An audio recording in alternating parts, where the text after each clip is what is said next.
شب گریزاں ہوگی آخر جلوائے خورشید سے، یہ چمن معمور ہوگا نغمائے توحید سے۔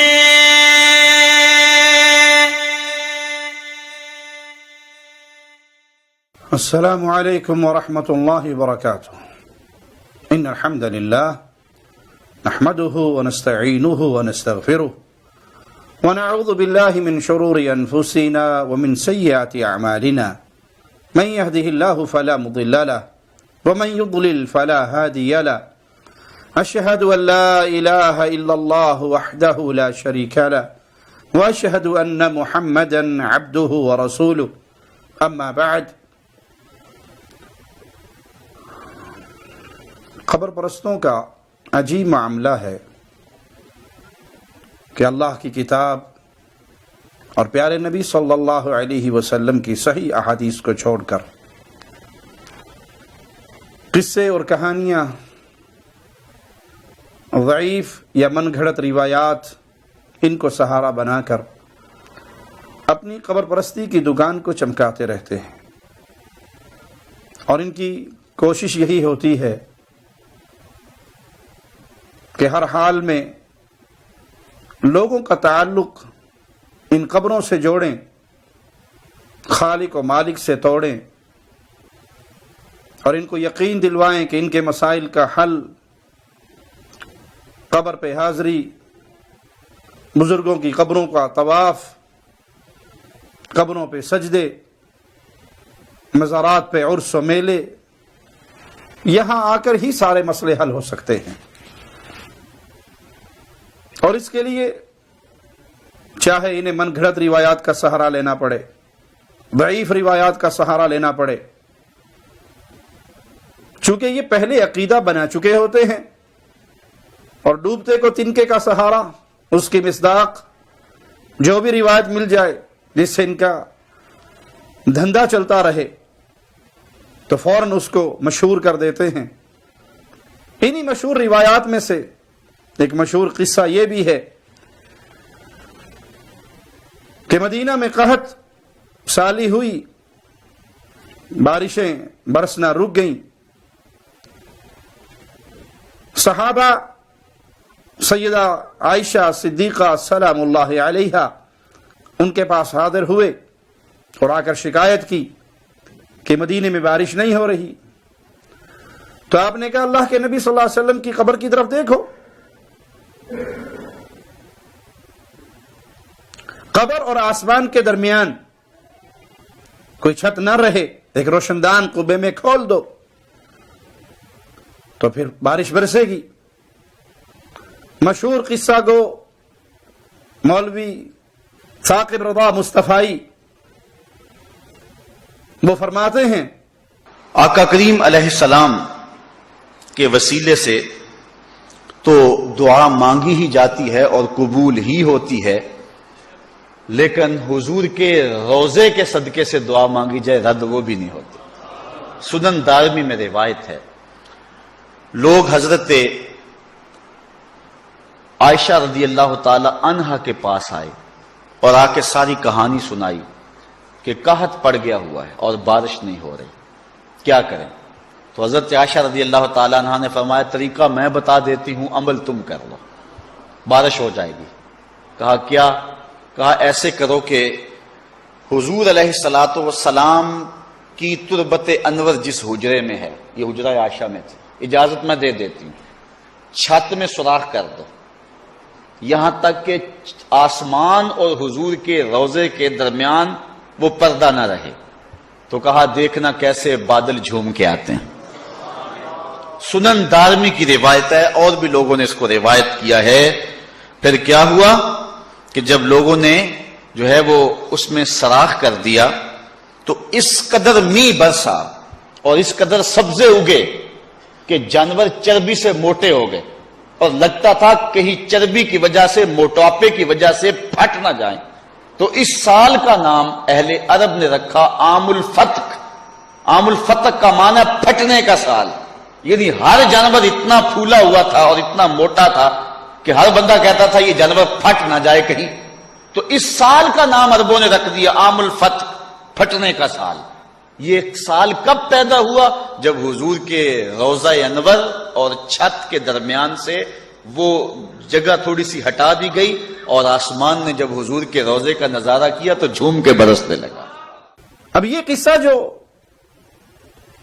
مولوی صاحب نے بیان کیا اور بھی کئی لوگوں نے اس کو بیان کیا، یہ روایت صرف سنن دارمی میں ہے، اور اس روایت میں کئی علتیں ہیں جس کی وجہ سے یہ روایت ضعیف ہے، اس کی بنیاد پہ عقیدہ نہیں بنایا جا سکتا۔ سب سے پہلے اس روایت کی سند میں پہلے راوی ابو النعمان ہیں اور ان کا نام محمد بن فضل، یہ ثقہ ہیں لیکن آخری عمر میں اختلاط کا شکار ہو گئے۔ امام ابن حجر رحمہ اللہ نے مختلف محدثین سے یہ بات بیان کی، ثقۃ ثبت تغیر فی آخر عمرہ، یہ ثقہ راوی ہیں لیکن عمر کے آخری حصے میں اختلاط کا شکار ہو گئے، ان کا حافظہ متغیر ہو چکا تھا۔ اس سند کے دوسرے راوی سعید بن زید ہیں، ابن حجر رحمہ اللہ نے ان کے بارے میں لکھا صدوق لہ اوہام، یہ صدوق ہیں مگر ان کے کچھ اوہام ہیں، وہم کا شکار ہو جاتے تھے۔ امام ابن حبان رحمہ اللہ نے ان کے بارے میں لکھا کان صدوقا حافظا ممن کان یخطئ فی الاخبار ویہم حتی لا یحتج به اذا انفرد۔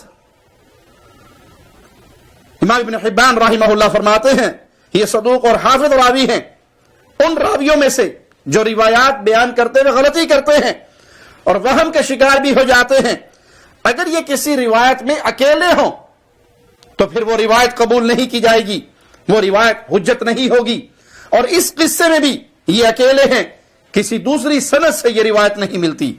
امام ابو حاتم اور امام نسائی رحمہ اللہ وہ بھی ان کے بارے میں کیا کہتے ہیں سنیے، لیس بالقوی، یہ مضبوط راوی نہیں ہے۔ امام دارقطنی رحمہ اللہ نے بھی انہیں ضعیف قرار دیا، امام ابو بکر البزار نے بھی انہیں کمزور راوی قرار دیا۔ اس سند کے تیسرے راوی عمر بن مالک النکری، ان کے بارے میں ابن حجر رحمہ اللہ فرماتے ہیں صدوق لہ اوہام، اس بات کے اصل راوی ابو الجوزاء اوس بن عبداللہ ثقہ اور فاضل راوی ہیں، لیکن امام بخاری رحمہ اللہ نے واضح طور پر فرمایا انہ لم یسمع من مثل ابن مسعود وعائشہ وغیرہما، انہوں نے ابن مسعود اور سیدہ عائشہ رضی اللہ تعالی عنہا سے، ان جیسے صحابہ سے نہیں سنا۔ اسی طرح امام ابن عدی وہ بھی الکامل فی الضعفاء میں لکھتے ہیں، اسی طرح امام ابن عبد البر رحمہ اللہ انہوں نے فرمایا کہ انہوں نے عائشہ رضی اللہ تعالی عنہا سے نہیں سنا، ان سے ان کی روایت مرسل یعنی منقطع ہے۔ ابن حجر رحمہ اللہ نے تقریب میں لکھا یرسل کثیرا ثقۃ، بہت زیادہ منقطع روایت بیان کرتے ہیں لیکن راوی ثقہ ہیں۔ جس روایت میں اتنی علتیں ہوں، یہ قصہ گو مولوی اس روایت کی بنیاد پر اپنے عقیدے کی بنیاد رکھتے ہیں، پھر وہم اور تغیر کے شکار ان راویوں کی اس روایت کی غلطی اس طور پر بھی بالکل واضح ہے کہ صحیح بخاری اور صحیح مسلم میں سیدہ عائشہ رضی اللہ تعالی عنہا سے روایت ہے کان النبی صلی اللہ علیہ وسلم یصلی صلاۃ العصر، پیارے نبی صلی اللہ علیہ وسلم عصر کی نماز ادا کرتے اس حال میں کہ سورج میرے حجرے میں جھانک رہا ہوتا، یعنی سورج کی روشنی میرے حجرے میں آ رہی ہوتی، ابھی سایہ نہ پھیلا ہوتا، سورج کی روشنی ہوتی میرے حجرے میں جھانک رہی ہوتی اور ابھی سایہ نہ پھیلا ہوتا، اس حال میں آپ نماز عصر ادا فرماتے۔ اس روایت سے صاف معلوم ہے کہ حجرہ کوئی اندھیری کوٹھڑی کا نام نہیں کہ جہاں پر سورج کی روشنی نہیں آتی تھی، قبر اور آسمان کے درمیان کوئی کھڑکی کھولنا ضروری تھی تاکہ وہاں درمیان میں گیپ ختم ہو جائے اور سورج کی روشنی اندر آئے۔ آسمان اور قبر کے درمیان جب گیپ نہیں ہوگا تو فوراً بارش برسے گی۔ اور یہ روایت ویسے بھی اگر انسان تھوڑی سی عقل کے ساتھ سوچے کہ آسمان اور قبر کے درمیان گیپ نہ ہونے سے بارش برس گئی، خود رسول اللہ صلی اللہ علیہ وسلم جب زندہ تھے باہر چلتے تھے، پھرتے تھے، مسجد میں جاتے تھے، نمازیں ادا کرتے تھے، بقیع قبرستان میں جاتے تھے. آپ کی زندگی کے اندر بھی یہ معاملہ ہوا کہ قحط سالی ہوئی. اب آپ کے اور آسمان کے درمیان کوئی چھت نہیں ہے، کوئی رکاوٹ نہیں ہے، لیکن بارش نہیں برسی. مشہور روایت ہے کہ اللہ کے نبی صلی اللہ علیہ وسلم جمعے کا خطبہ ارشاد فرما رہے، ایک شخص نے کھڑے ہو کر کہا اللہ کے نبی بارش نہیں برستی، دعا کیجئے. آپ نے ہاتھوں کو بلند کر دیا، دعا مانگی، دوران خطبہ ہی بادل آئے اور بارش برسی. آپ کی داڑھی مبارک سے بارش کے قطرے گرنے لگ گئے. اگلا جمعہ ہوا، پھر کھڑے ہونے والے کھڑے ہوئے، اے اللہ کے نبی صلی اللہ علیہ وسلم بہت بارش ہو گئی، دعا کیجئے. اب یہ ہمارے مدینے سے اللہ اس کو کسی اور طرح منتقل کر دے. آپ نے دعا کی، بادل پھٹ گئے، سورج نکل آیا. تو نبی صلی اللہ علیہ وسلم کی زندگی میں جب آپ زندہ تھے، موجود تھے، آپ کی اور آسمان کے درمیان کوئی رکاوٹ نہیں ہوتی تھی، تب بھی بارشیں رکی. اور وہ بارش برسی کب؟ جب رسول اللہ صلی اللہ علیہ وسلم نے دعا کی، استسقاء کی نماز پڑھائی، اللہ سے مانگا، اللہ سے دعائیں کی، تو اللہ نے بارش برسا دی.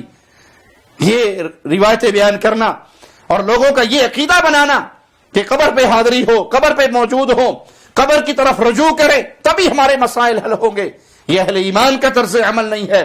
اہل ایمان ہر مسئلے میں اللہ کے بندوں کا رشتہ اللہ کے ساتھ جوڑتے ہیں اور انہیں توحید کے راستے پہ چلاتے ہیں. اللہ سے دعا ہے اللہ ہمیں زندہ رکھے ایمان کی بہترین حالت میں، موت دے تو اس حال میں اللہ ہم سے راضی ہو، ہم اپنے اللہ سے راضی ہوں. اقول قولی ھذا واستغفر اللہ لی ولکم ولسائر المسلمین. آپ کی شان شوکتوں سے الگ